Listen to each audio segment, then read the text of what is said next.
I've been involved as a producer of our 1 in 10 podcast since the very beginning. That was 7 seasons ago.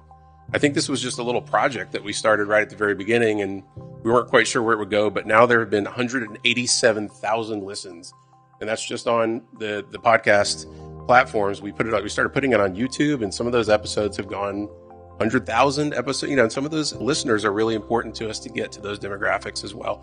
It's been a great project.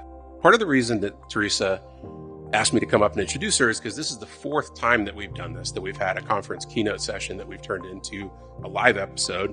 They can be a little bit more unpredictable than some of our studio sessions, but I really think that they're a lot more rewarding because they happen face to face. So I'm pleased to introduce to you our host of the podcast and NCA CEO, Teresa Weisar. Teresa?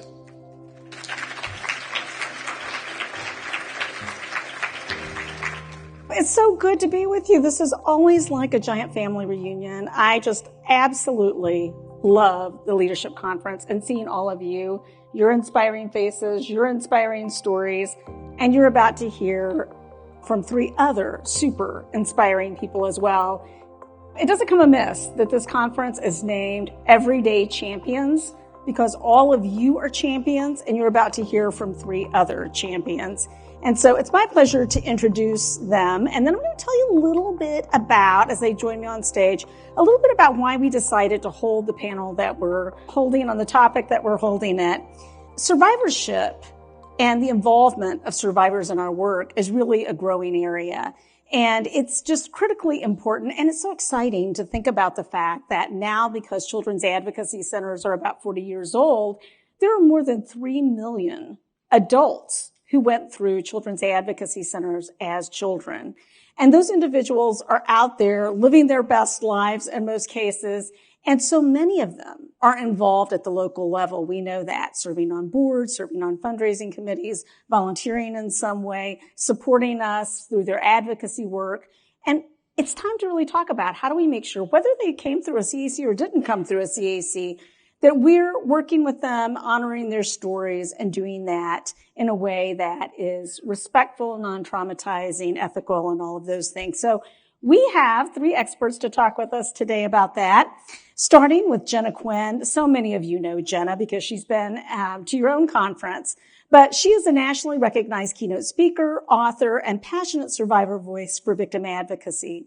Since 2004, Jenna's story has sparked national awareness on the importance of prevention. Her voice in activism led to groundbreaking legislation called Jenna's Law, which many of you have heard about, that started in Texas and now actually is a federal law. It's the first comprehensive child sexual abuse prevention education mandate in the U.S., which requires K-12 sexual abuse prevention for students, school staff, and caregivers. I think it's important to know that as a survivor who benefited from the services of one children's advocacy center, Jenna has now worked with over 200 children's advocacy centers across the country. She's also the founder of Reveal to Heal International, a nonprofit dedicated to addressing the spiritual impact of child sexual abuse. We also have with us Jimmy Widdifield, who, again, so many of you know. Jimmy is the project director for grant training and resources at the National Children's Advocacy Center in Huntsville, Alabama. He has experience with planning and providing a range of technical assistance and training nationally and internationally, with an emphasis on children and adolescents with problematic sexual behavior. For more than 20 years, he's provided evidence-based clinical assessment and treatment of children 3 through 12 with PSB and adolescents with illegal sexual behaviors and their families. Jimmy has co-authored book chapters on clinical services for children with problematic sexual behaviors, as well as group and family treatment manuals. And, of course, many of your clinicians have been trained by him or used his training resources. And last but certainly not least, we have Danielle Moore. Dr. Danielle Moore is Vice President and founding board member of the Army of Survivors, an organization committed to ending sexual abuse in sports and supporting those affected. Since the organization's inception in 2018, Dr. Moore has played a pivotal role in its mission, leveraging her expertise to promote policy changes, survivor support, and education on athlete safety. As a Nassar survivor and survivor of all those who enabled him as well, she's made this process and wants to make the process of getting help more seamless for survivors and their families. Through her work with the Army of Survivors, Danielle is committed to changing the culture of sport, advocating for policies that prioritize athlete safety, and ensuring that survivors are supported throughout their healing and justice journeys. Now will you join me in welcoming all three of these outstanding everyday champions to the stage? So whether you're joining us in person for our online conference or at 1 in 10, I want to tell you a little bit about why this panel is so important to me personally, but also to all of us. And that is that as we've seen this growth of survivor inclusion and programming and advocacy and all these things, and really leadership in all those areas too, I think that we haven't given maybe all the attention we should into how to do this work and this partnership in ways that are trauma-informed, more ethical, paying attention to the ways in which we're doing it to ensure that we're not exploiting that relationship by accident even. And I had an experience at a conference which was organized by no one in this room, okay? Nobody you even know, so don't start thinking about what conference it was. But it was a few months ago, and everybody had the best intentions in the world. And they really included lots of adult survivors in the various sessions. And I sat on a panel with an adult survivor. And as a part of that, because of the way it occurred, I could tell that the survivor was getting really triggered in the conversation. And I could also tell that the conference and panel facilitator had no idea what to do. And so this just went on for like an hour, and I felt so terrible because the entire purpose of these partnerships is to lift up this voice and strengthen survivors, right? That's the entire point of it all. And yet I could tell that what was occurring in the room was the opposite of that.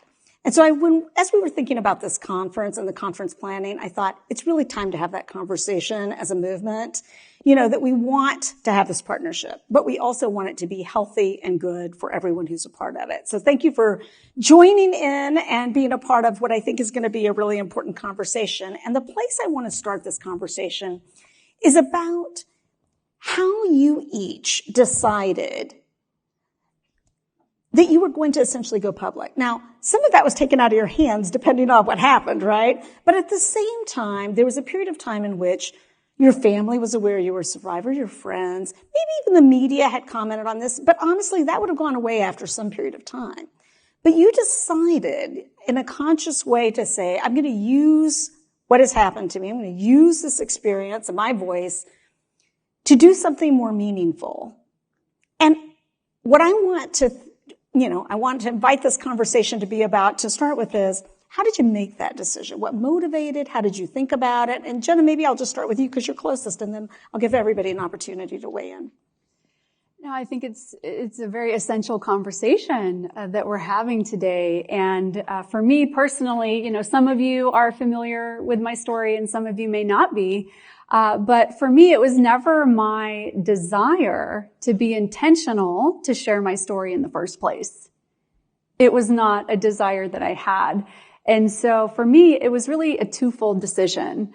Number one, we had our big newspaper, the Dallas Morning News, where I live, reached out just days after the perpetrator was sentenced to prison. And they called my parents' home answering machine phone, back when we had home phones, and left a voicemail. And I was deeply supported by my parents either way. So they said, if you would like to do this interview, we support you. If you don't want to do this interview, we support that decision as well. And so I was 17 years old at this time, and I made the decision to do this Dallas Morning News interview and cover whatever questions he had. But then the twofold choice came to my surprise when the reporter made a remark that I was uncomfortable with. So the very last thing he asked me was, Jenna, what would you say to other survivors that are living in this right now? What message do you have for them? And I said, just tell someone, but don't just tell anyone. Tell someone that's going to take the appropriate steps to get you the help that you need, the help that you deserve. the healing that, should take place in your life. And he said, okay, thank you, Jenna. And he's walking to the door, and my parents are there the whole time. And we're in the foyer, and he turns back, and he looks at me, and he says, and don't worry, Jenna, we won't put your name in the paper. And this supernatural boldness came over me from someplace else, because at the time I'm receiving services at the center and I'm still very much healing. I can barely make eye contact. My shoulders are slumped over. I can barely even carry on a conversation, right? But what he said stirred me. And I looked at him and I squared my shoulders and I shouted, I said, no. I said, you can't do that. And he looked at me and he looked at my parents very puzzled. And he said, I said, you just asked me to, give an encouraging word to other survivors. And how can I do that? How can I ask them to report and come forward if I'm too ashamed to have my name published? And so really what I was doing now looking back was really challenging shame, challenging the stereotypes of shame, because I had lived in silence and I had lived in shame and secrecy for so long that for me internally in my moral code, I didn't want to feed into any of that stereotypes. It's perfectly okay if you don't want your name published. But for me, in that moment, I was 100% secure in that decision. And I think that's important for people to understand. Well, and that it was your decision, right? Yes. In order to make that you had some agency that you could exercise as a part of that. Jimmy, what about you? It's a great question. And the field, we talk about we're integrating lived experience more, but I say we've been doing it all along. The vast majority of people in this room that know me don't know that I was sexually abused as a very young child. And when I was doing clinical work and training, I decided very intentionally to share, right? I was looking for some connection because I'm no different than you. 1 in 10 for the podcast name says it all. We think 1 in 10 people in this room. And so I started sharing a little bit of just basically that I had been sexually abused at a very young age. And then the response was just a lot of sympathy. And that's not what I was going for. It was really this decision of, we're no different. I may be a therapist. My sexual abuse history is not why I'm in the field. Very few people know about it.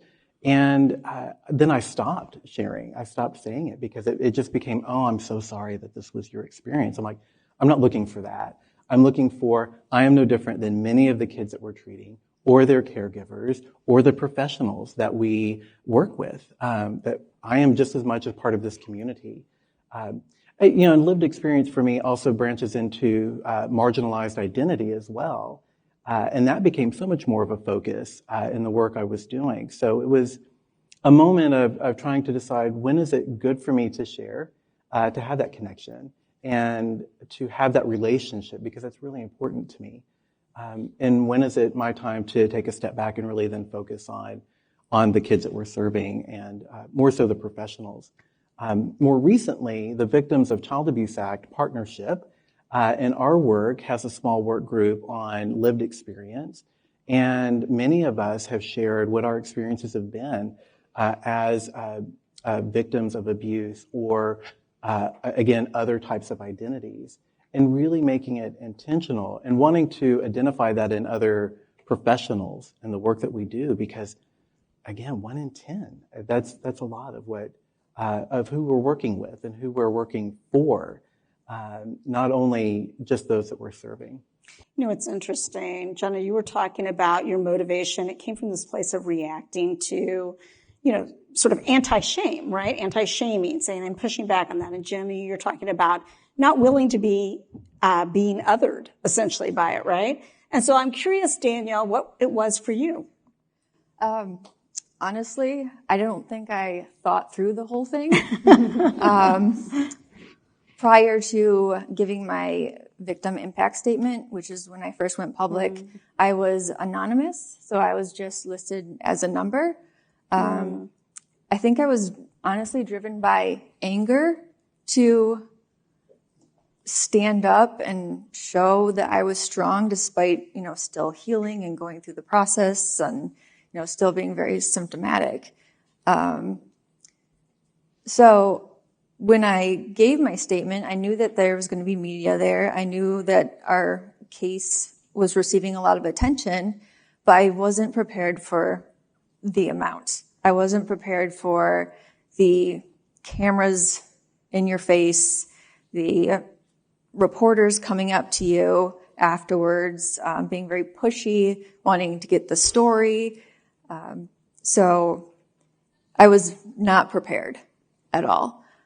And I didn't realize that giving that statement launched me into a whole nother realm of advocacy.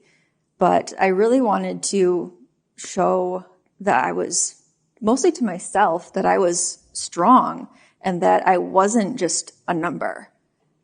So that's why I decided to go public, and I've been speaking out since, but I wasn't prepared at first. I want to talk about actually that. So I'm glad you brought it up. Excellent segue about the issue of preparation, because I'm sure there is, in one sense, nothing can prepare you for what it will be like. But on the other hand, at some point, whether it's before you spoke out for the first time or whether it was in reaction to what happened when you spoke up for the first time, how did you sort of prepare yourself for the second time?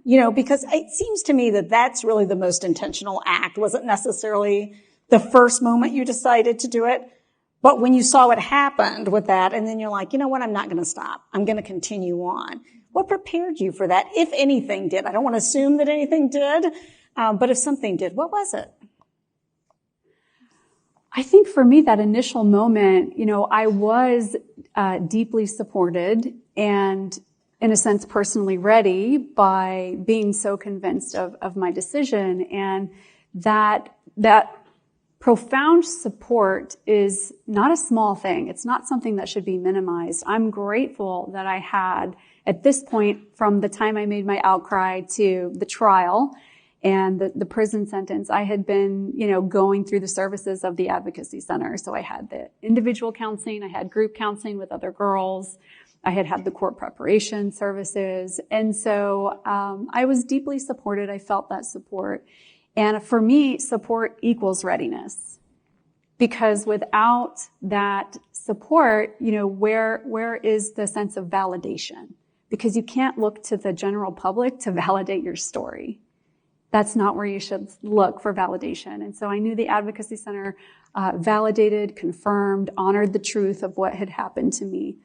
And that to me equaled being, deeply supported and personally ready. And my parents were supportive. My family was supportive. And I had no idea that there would be such a need or a desire for people to want to learn more. I didn't realize that there would be a hunger. This is back in 2004. There would be a hunger for people to learn and hear from someone who has gone through something like this, that's willing to be real, vulnerable, and transparent about their experience. And so when you really see the difference that it's making and the empowerment that it brings to other survivors, that really helps with, feeling like 100% you've made the right decision. Jimmy, what do you think prepared you as you were thinking about going, I'm not willing to feel sort of marginalized or othered by this experience that I have had. I don't want to say that I'm somehow so separate from the kids we're serving, the other colleagues I have, those kinds of things. Was there anything in particular that prepared you for that or that made you feel ready for that? Or is it one of those things where you did it and found that the experience was reinforcing in and of itself or something else? So my experience, I was in 1980, well before Children's Advocacy Centers existed. While I didn't have direct support from my mother who knew. But as an adult, it was important to me, just as a person, that I could talk about anything. You want to hear about my sex life? I'm ready to talk to you about my sex life, right? Not right now, though. Not right now. Catch me at the break. Right? But talking about my sexual health, right? Talking about my beliefs and my values. And when I decided to disclose in a presentation or a clinical training, that I had been sexually abused, it was kind of a spur of the moment thing, which is pretty common for me, as you know. But then I spent some time thinking about really why, and what are my values and beliefs. And I came to believe, that we should be able to talk openly about our experiences, whatever those experiences are.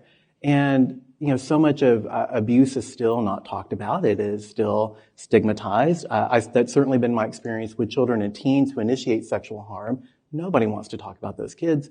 And so for me, it was important to normalize. I can talk about this.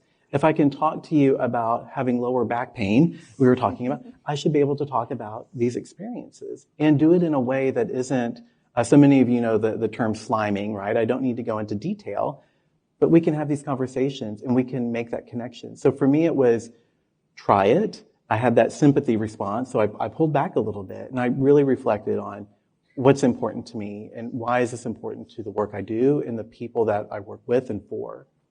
So that was my preparation. It was really my own internal work to do. Your own reflection. That's right. On that, really. Danielle, I'm wondering, is there anything that sort of with the benefit of hindsight that you look back and you say, if I had known X, I might have thought differently about either the timing or how I, decided to be more public or just any of that? Because I think that, sometimes with the families that we work with, when I was a center director myself, I remember this family that had decided to speak to the media, and we sort of warned them ahead of time, like, informed consent. You cannot assume that every question is a good question, right, and has your good intent at heart, and you can't assume that everybody who's going to read the story is going to react in the way that you'd like them to, those kinds of things. But I think it's hard until you have the experience to sort of take that in and really know that. And so I'm curious about your own experience with that. Was there something that you look back and say, gosh, I wish someone had flagged this for me? Yeah, definitely. I wish I had more preparation in terms of how to deal with the difficult questions or how to handle the media. I have learned that, you can have certain talking points and pivot away from the more difficult questions, but that comes more with experience. So that would have been really helpful because then when you're asked a difficult question, it catches you off guard. And then you might not express really what you want to say.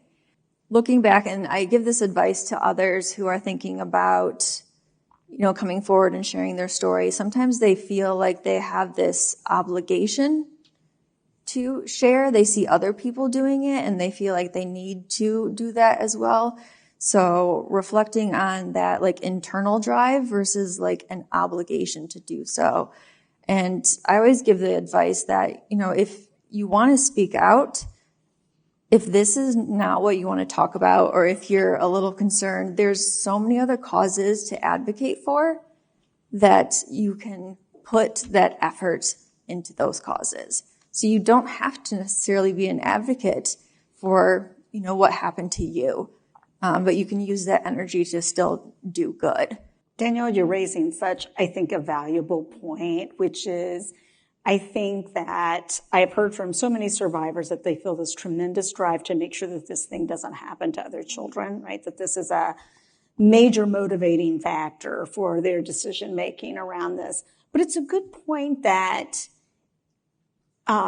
we shouldn't put pressure on people, even when we don't mean to feel like they're carrying the weight of every victim in society on their shoulders somehow, because that's a burden too great for anyone to bear and really, unnecessary in that way. And I think it's such a good point that people can use their voice for all kinds of things and not feel like it has to, in particular, be this particular issue. I'm interested, though, kind of in going back to your media conversation, because I think that you made a really interesting point, which is that the more you speak to media, the better you get at getting your own message across and not being just a passive recipient for whatever they want to try to dig out of you, but really, I think managing what you're trying to say, what you're trying to convey.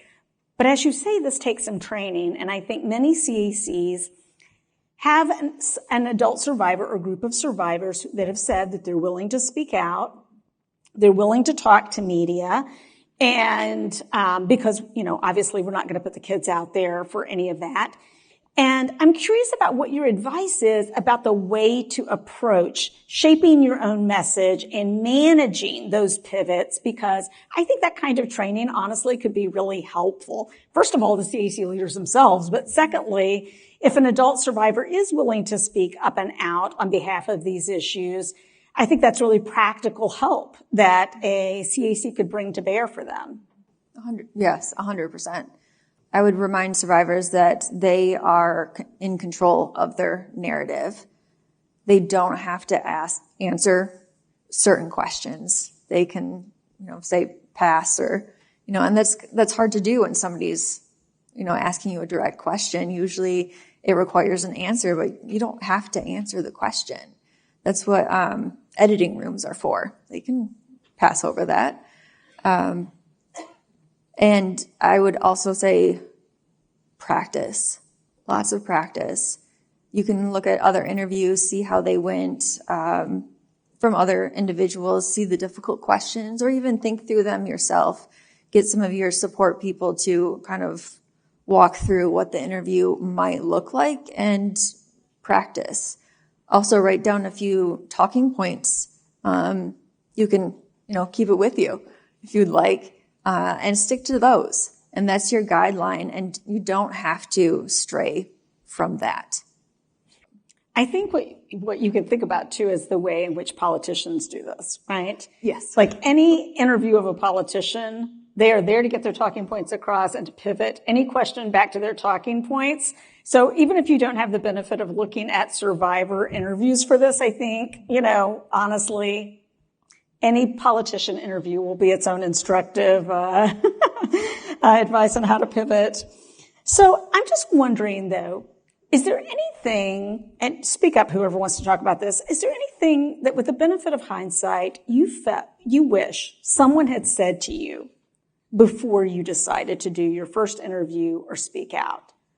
That just a word of caution or maybe encouragement or whatever it was, but is there something you wish you had known before you did? I would say something very easy. Don't look at the comments. Oh, smart. That's really difficult to do, or have somebody else look at the comments and be like, okay, no, you can go ahead. Because the negative ones stick out. The positive ones just kind of disappear. So those stick with you quite a bit. It's such a good point. I was thinking about, one of the shock I think many survivors have found is the degree to which people wind up being trolled, online after they come forward with their story, and the hatefulness of some of the comments. I think people think that sometimes there's going to be lots, as you would hope, lots of encouragement and support. And instead this strange, I don't even know what to call it. It's just so evil, I think, to pick on survivors in this way. But it definitely is a feature, and I think it's so smart to just say as a practical matter, advising people just don't even open that, don't even read it and fill your head with that. Anyone else want to talk about something you wish you had known?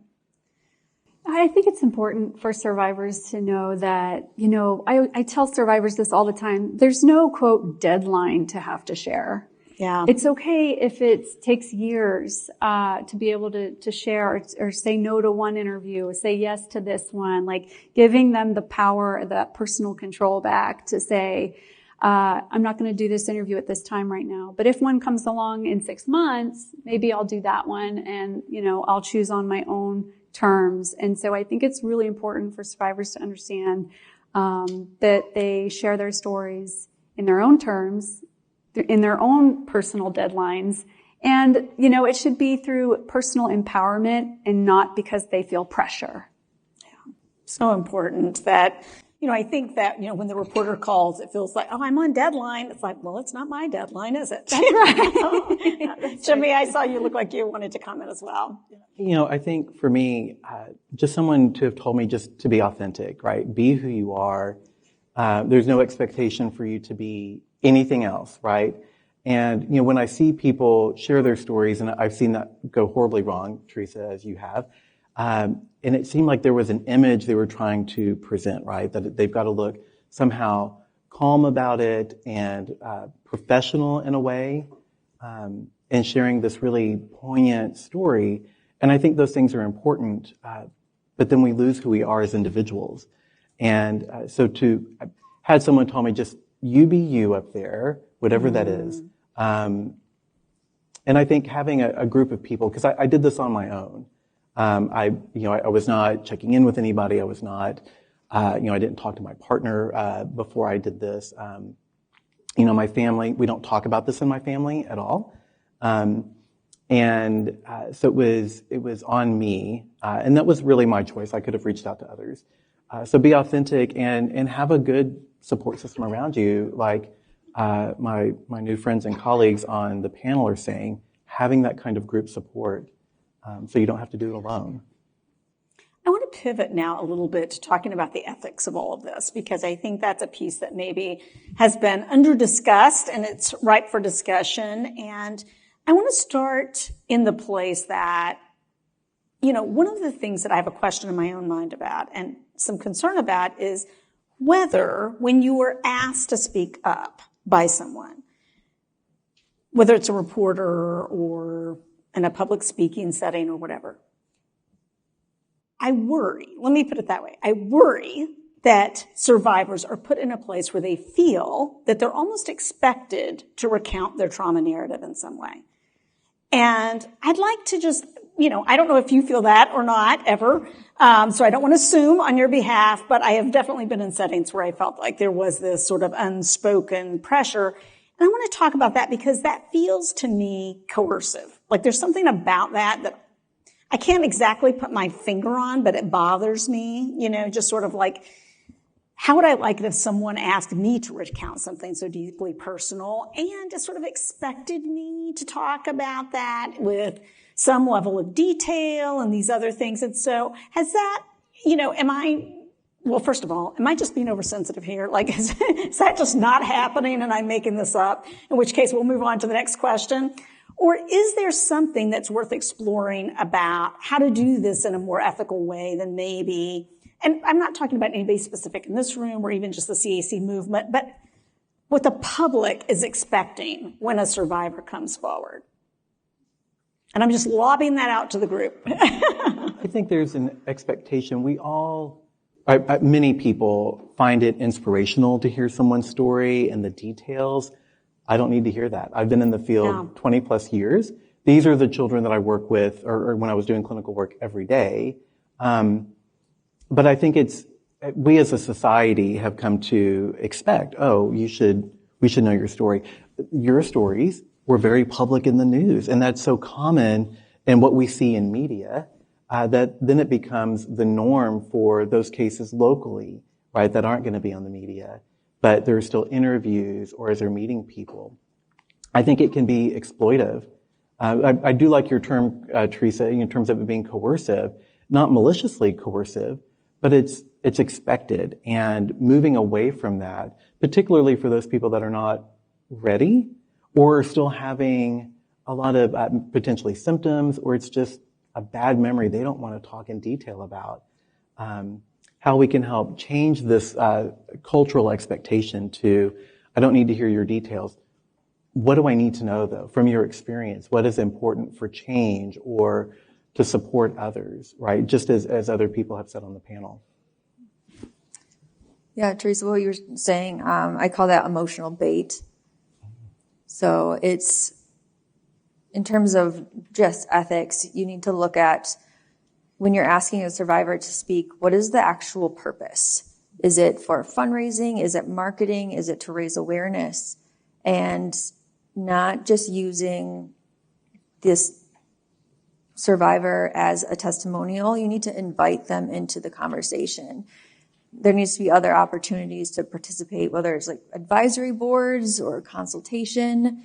That survivor needs to have more insight into the organization, because they're using their story to fulfill a purpose, but the survivor story is what drives the organization, and you need that type of input in order to do really good work. So really broadening the range of that relationship in a way that can feel healthier and not, like it's being, even inadvertently, transactional, essentially, is what you're saying. Yeah. So go ahead. I think there's a profound ethical responsibility when you are, like you said, we are being entrusted, whether it's an organization or a media outlet, you are being entrusted with the brokenness of someone's soul, their story. They're sharing their pain with you. And so for what reasons are they sharing, right? And so for media, it's all about bait clicks or trauma. They want the details. They want that gasp, that awe factor. But if we're talking about, nonprofits or CACs, I think it becomes very different. And I think that, especially for this audience here, you are the hands and feet, the ones that come along the survivors to help them heal. And so I think it's a different conversation than for the CACs because, that ethical responsibility becomes how do we share the story and amplify their message while also protecting the person behind the story at the same time. And that includes avoiding, exploitation and then also tokenism as well. That was on my list too. I see we all have notes up here. We're all very prepared. But I want to talk, we are. Like, my goodness, we wouldn't be who we are if we weren't. But let's talk about tokenism for a minute because I think that can happen too, where, in this move to invite survivors in, to governance, to planning, those kinds of things, sometimes there's a little bit of like, let's have one. Do you know what I mean? Like, let's have one person on our board who's a survivor. Let's have one person on our advisory committee that's a survivor. Let's have one person who's involved with some kind of programming or ask one person one time about that. What is your advice about ways to authentically invite input into the programming and into the services that are being delivered by providing your perspective about that while not expecting any one survivor to speak for all survivors either? Yeah, there's too many stories out there, and each story is different. So to have one survivor tell their story over and over again, you're cutting out huge groups of people. So to diversify your speaking panel is super important, just so people, so people feel included and represented. With the Army of Survivors, my organization, we are looking to put together a speakers bureau. So I don't want to say task, but the speeches don't have to fall on one or two different people.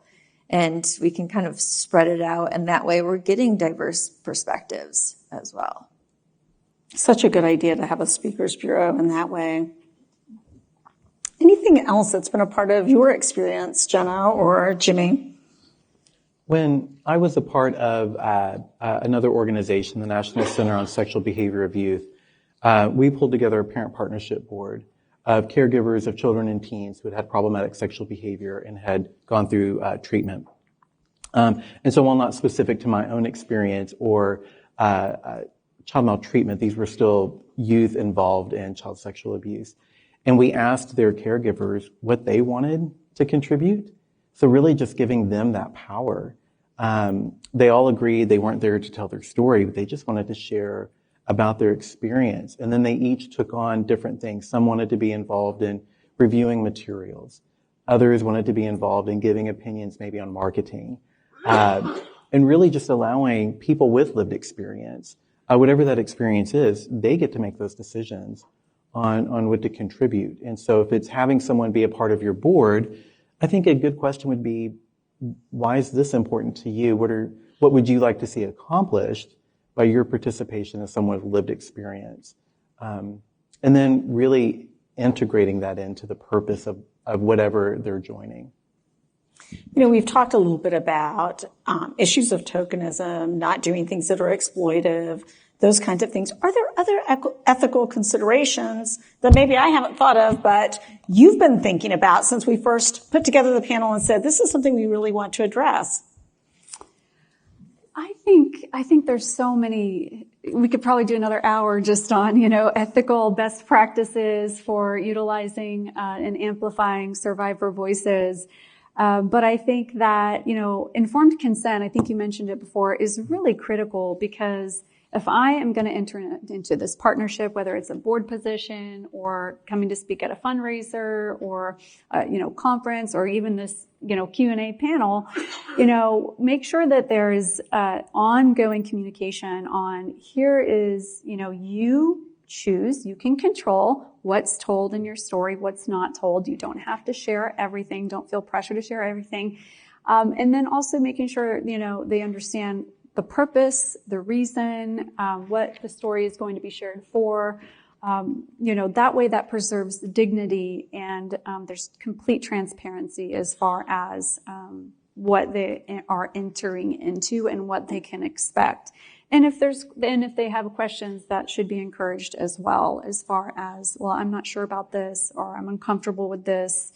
Making sure that autonomy is preserved at all costs, because as you all know, that sense of power and control, giving them back that power is equally important through that process. The ability to make choices.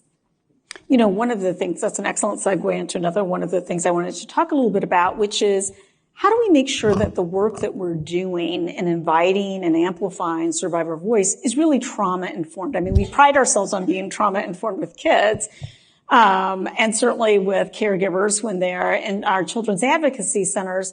But I'm curious about in this world, in the world of speaking up and out, in the world of using survivor voice in advocacy and training, in public speaking, and those kinds of things, are there ways that we can help ensure that that experience, to the extent that we can make it so, is trauma-informed, and if someone is struggling for whatever reason, that we're intervening appropriately in that situation and not leaving someone feeling unsupported when they've taken on that task of speaking on our behalf or for us? Ongoing support is key, and it's a critical part of this, because, as you know, at any point in time, there can be, you just never know. There can be triggers, there can be, different things that resurface. And so, just by nature of, this field, and many enter into this field because they are survivors, right? And that's their form of advocacy. And I think that, mental health check-ins before, throughout the process, and even a mental health check-in after the event or after the conference or whatever, the situation may be, I think that ongoing support, and maybe they might not necessarily take you up on it, but just knowing that there is ongoing support for mental health is very key. Thank you. Did you want to comment on that, Danielle? Sure, yes. The trauma-informed approach, every step needs to be carefully thought out. And that goes to, password protection for emails. Back office staff communication needs to be trained in trauma-informed approaches.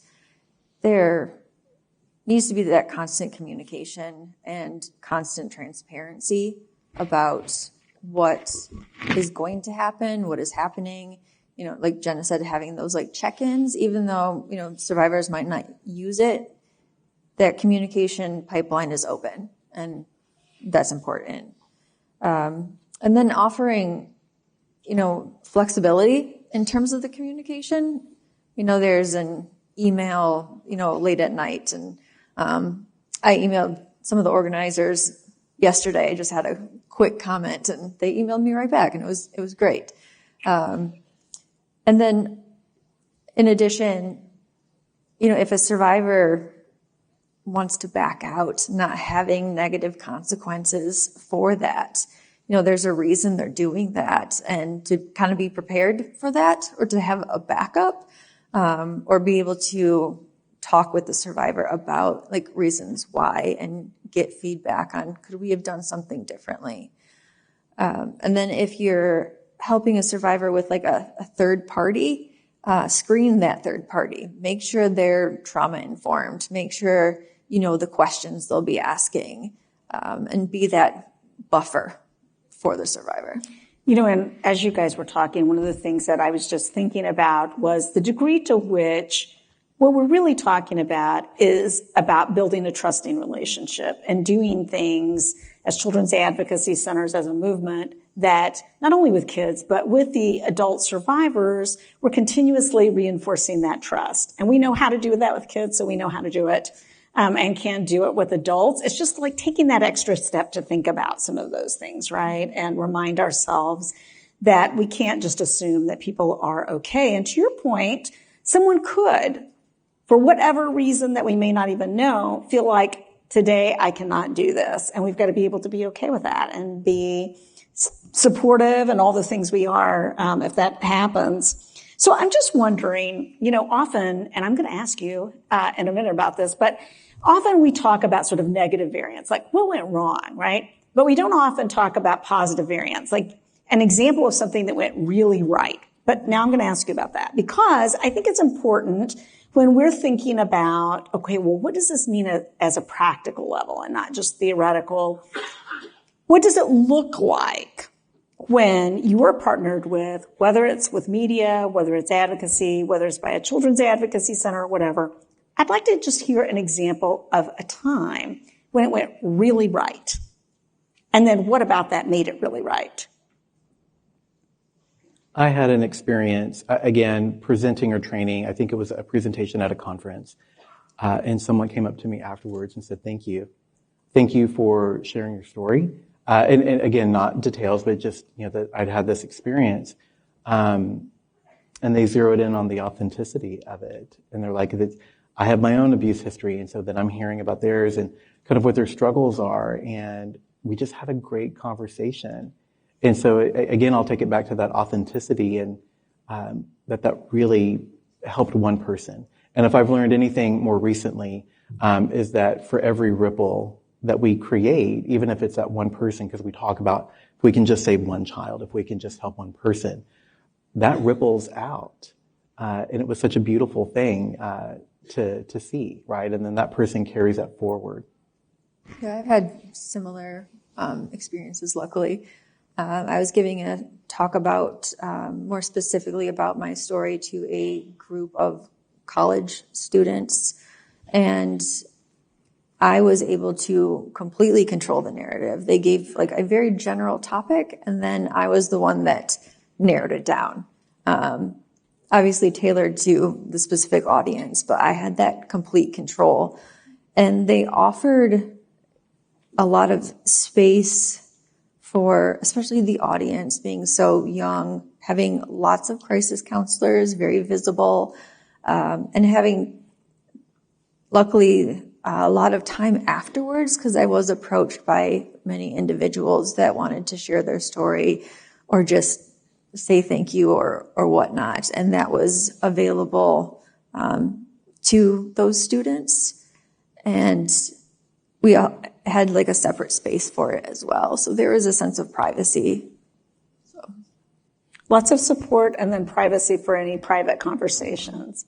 Got it. How about you, Jenna? I actually had something happen where it was both cases. The event went really well, but then also there was something in there where I would say, don't ever do this. We all have those. So yeah, like you said, we have those as well. So you get the good and the bad. Either way, the outcome was tremendous, but it was for a fundraiser to raise funds and to speak and to share my story.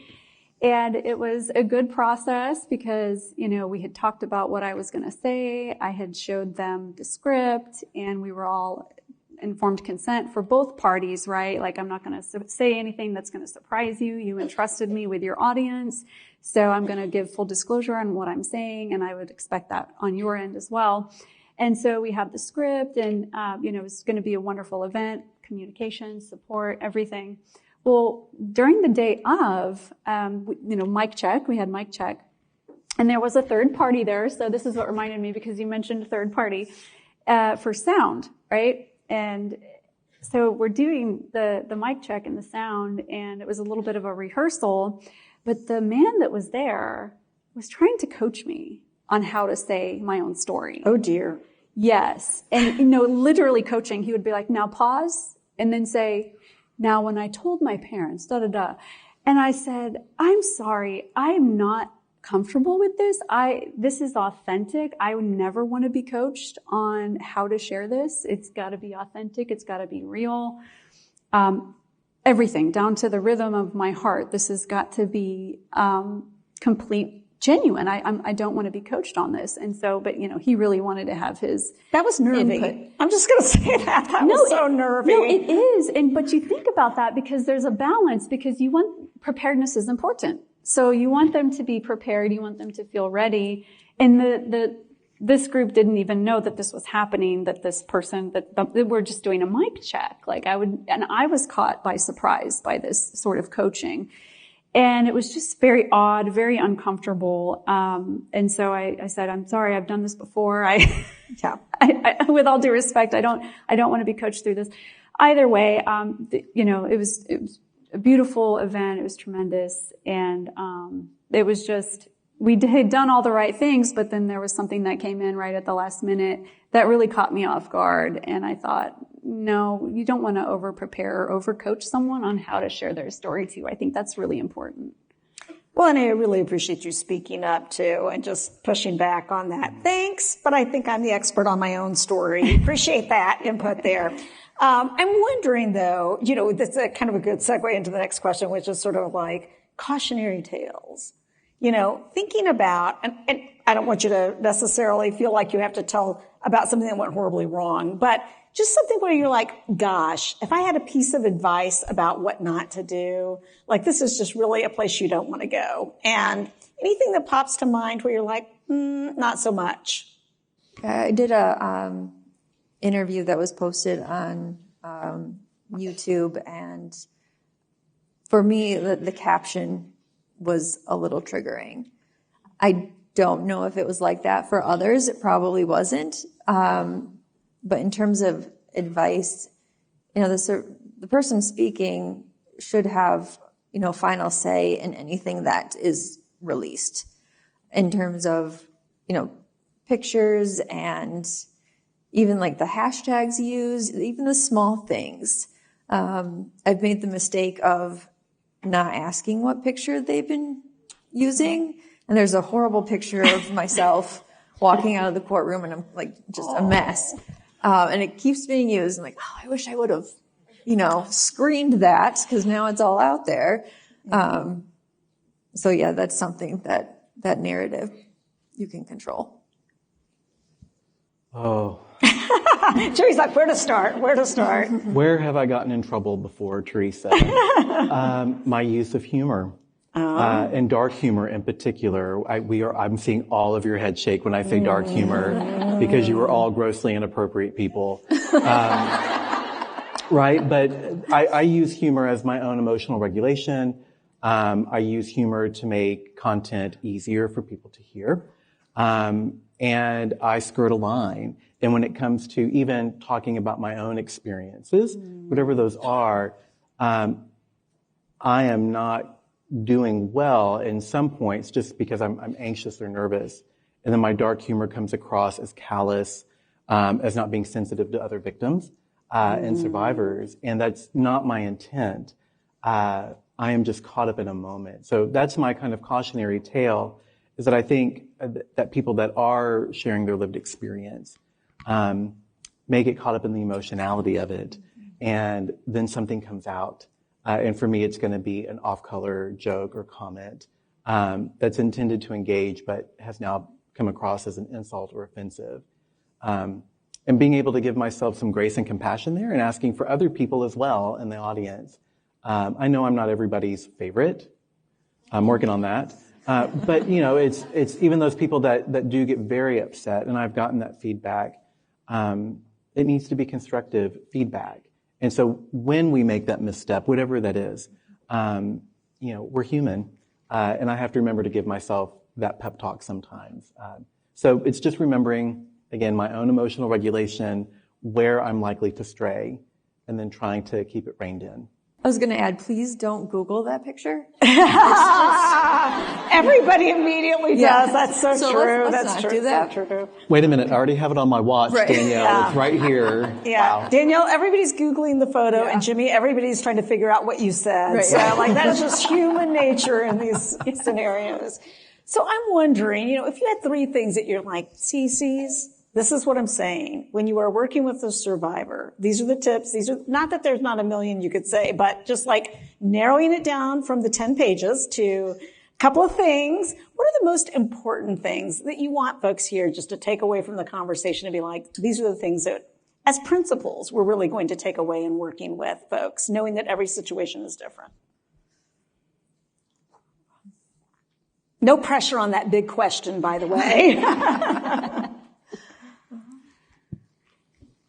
I think, just keeping in mind that, are we centering this on the survivor's story or the platform, right? And then also that delicate line between, making sure that all parties are respectful of what's happening in the whole process, whether it's a conference or a post that you co-author together or whatever that is, make sure there's an understanding on the survivors end of what the story is being used for.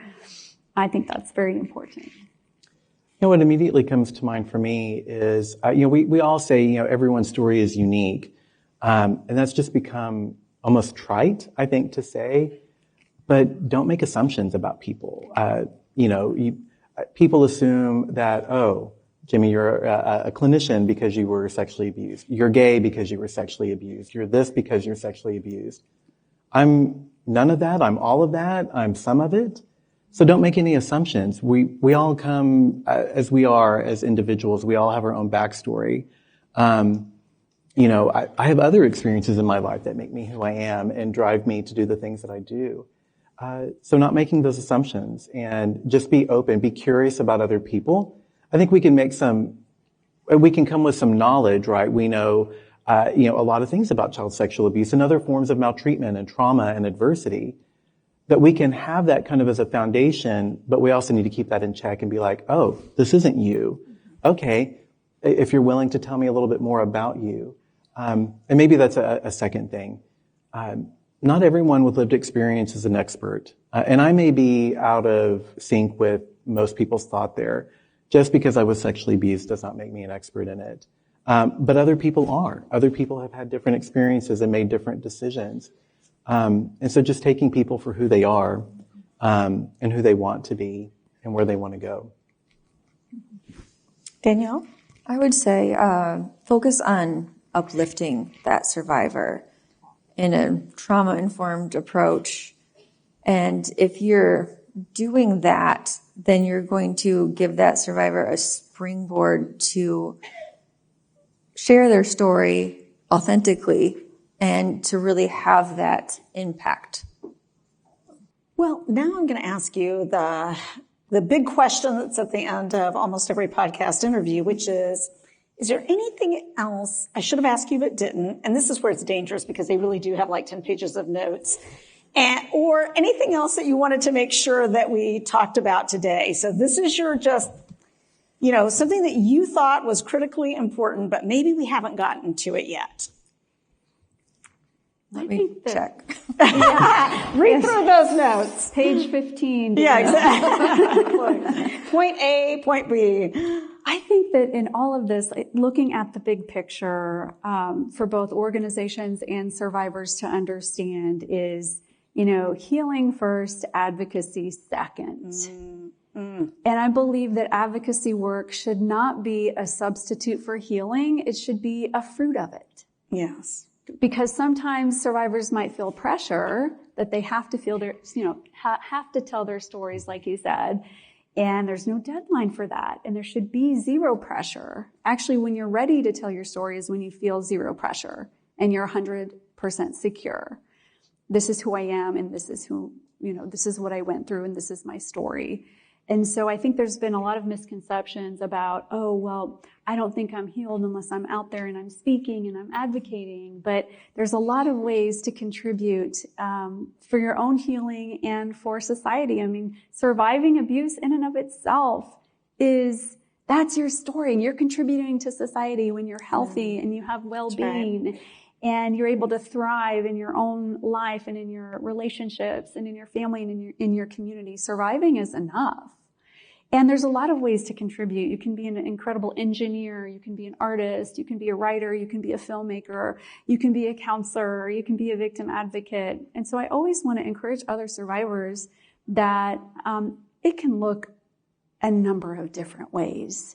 And that strength is what's going to speak more powerfully than, necessarily you don't have to get up onto a stage and share your story with everyone. It can look different. Jenna, I think there needs to be T-shirts that say surviving is enough. I think that's just such an important point to take that pressure off, right? Yes. Just take that pressure right off. Nothing more is being asked. Well, there's quite a few things. I knew it. I knew there were quite a few things. Okay, watch the clock now. We only have X number of minutes. I would say, think about the principle, nothing about us without us. Mm-hmm. So again, for an organization to really give a solid contribution, you need that input from survivors. And that lived experience varies by race, age, gender, sexual orientation, immigration status. And that piece alone, that is undeniable. You need that in order to be able to serve the communities that you serve. So actually, I summed that up very quickly. Look at that! Pages down to 30 seconds. I mean, that is a true professional right there. Awesome. Thank you, Danielle. Jimmy, anything else you wanted to make sure that we talked about? Let me get my notes out, Teresa. Right here. I think for me, it just comes down to I exist, right, as a person, who I am. You exist out there. And we all exist, right? We all have different experiences. Some of you have not been abused or neglected. Some of you have not experienced other forms of trauma. But you're here, you're compassionate, right? And for those of us that have experienced a range of things, we exist. And it's remembering to be loud when that is your voice. It is channeling into other avenues when being loud is not your voice for this. But finding some way to be at peace with who you are, how you got to be here, and remembering that the person sitting next to you, goodness, I'm sitting next to Jenna Quinn and Danielle Moore, right? And I'm on stage with Teresa. These are powerhouses. The person you're sitting next to could be anybody, right? And their experiences matter. Who they are matters as an individual, as a person. Their intersectionality, I'm really happy that you mentioned that. Their advocacy, and all of that matters. And if we don't start seeing each other more as humans, and I think we do a good job of that in child maltreatment and children's advocacy centers, but we're humans, we exist, and we deserve to be safe, loved, healthy, supported, all of those things because of who we are, no matter because of who we are. And just to add to that, yes, sorry, go I lost my notes. Spoke too soon. Go ahead, Danielle. For organizations, respect that emotional labor that this takes. Yes. And I know we've kind of touched on it a little bit, but compensate appropriately. It does take time to travel, to prep. It's not just an hour and 15 minutes that we're up here and that's it. There's some decompression afterwards. So you have to really just respect that emotional labor. So true. So true. Well, thank you guys so much for sharing your wisdom and guidance with us. We're deeply grateful. Would you join me in just thanking them for their participation? Thanks for listening to 1 in 10. If you like this episode, please share it with a friend or colleague. And join us at NCA for CACs on YouTube if you'd like to watch the conversation. For more information about this episode or any of our other ones, please visit our podcast website at 1in10podcast.org.